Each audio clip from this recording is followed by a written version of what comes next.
Библиотека Центра общения и информации имени Игоря Николаевича Григорьева представляет виртуальную выставку «Метель».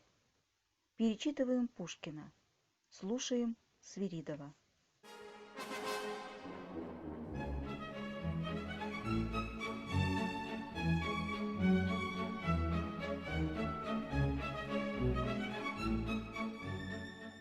Пушкин всегда с природой и уклоняется от человека везде, где он уклоняется от природы. Василий Розанов. Музыка точно попала в душу. Владимир Федосеев. В конце 1811 года жил в своем поместье Ненарадове добрый Гаврила Гаврилович Р. Он славился во всей округе гостеприимством и радушием. Соседи поминутно ездили к нему поесть, попить, поиграть, а некоторые для того, чтобы поглядеть на дочку, Марью Гавриловну, стройную, бледную и 17-летнюю девицу. Она считалась богатой невестою. Марья Гавриловна была воспитана на французских романах и, следственно, была влюблена. Предмет, избранный ею, был бедный армейский прапорщик, находившийся в отпуску в своей деревне. Само по себе разумеется, что молодой человек пылал равною страстью. Наши любовники были в переписке и всякий день видались наедине в сосновой роще или у старой часовни.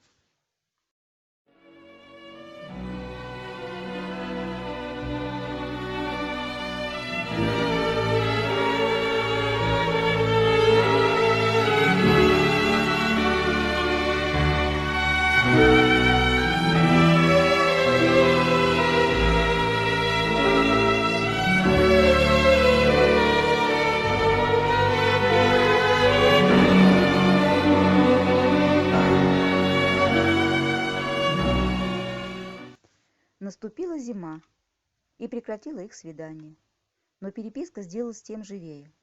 Владимир Николаевич в каждом письме умолял ее предаться ему, венчаться тайно, скрываться несколько времени, броситься потом к ногам родителей, которые, конечно, будут тронуты, наконец, героическим постоянством и несчастьем любовников, и скажут им непременно: «Дети, придите в наши объятия».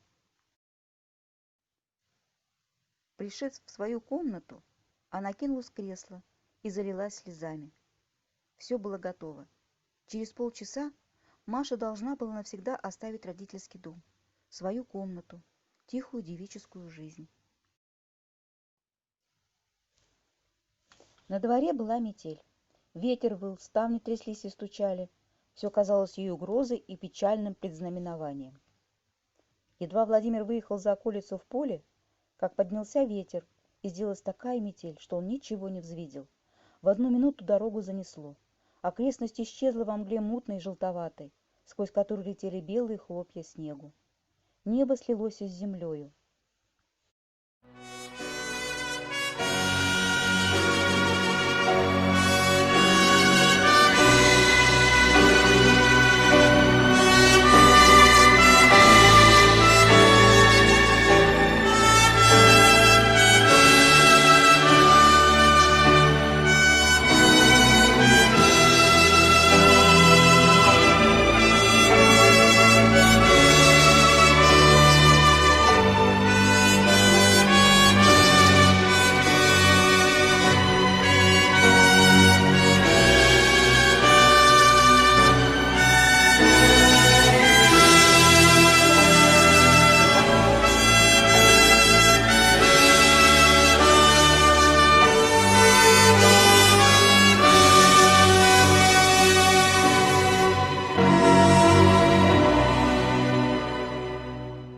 Мать, не отходившая от ее постели, могла понять, что дочь ее была смертельно влюблена во Владимира Николаевича, и что, вероятно, любовь была причиной ее болезни. Она советовалась со своим мужем, с некоторыми соседями, и единогласно все решили, что, видно, такова была судьба Марии Гавриловны, что суженого конем не объедешь, что бедность не порок, что жить не с богатством, а с человеком и тому подобное. Владимир объявил им, что нога его не будет никогда в их доме, и просил забыть о несчастном, для которого смерть остается единой надеждой. Через несколько дней узнали они, что Владимир уехал в армию. Это было в 1812 году.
Между тем, война со Славой была кончена.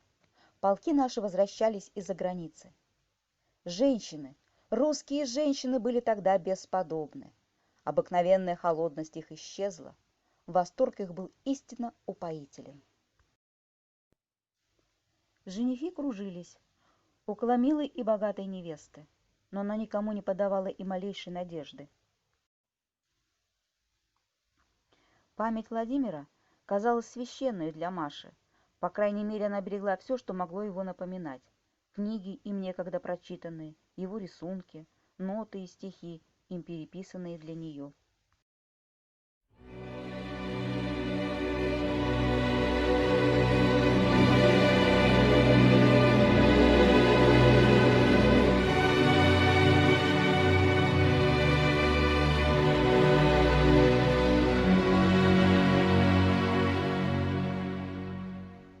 Бурмин имел именно тот ум, который нравится женщинам. Ум приличия и наблюдения, безо всяких притязаний и беспечно насмешливый. Она не могла не сознаться в том, что она очень ему нравилась. Вероятно, и он своим умом и опытностью мог уже заметить, что она отличает его. Каким же образом до сих пор не видела она его у своих ног? Что удерживало его? Робость, неразлучная с истинной любовью, гордость или кокетство хитрого волокиты? Это было для нее загадкой. «Я вас люблю», — сказал Бурмин. «Я вас люблю страстно, но я несчастнейшее создание. Я женат. Я женат уже 4-й год и не знаю, кто моя жена и где она, и должен ли свидеться с нею когда-нибудь». «Боже мой!» — сказала Марья Гавриловна, схватив его руку. «Так это были вы? И вы не узнаете меня?»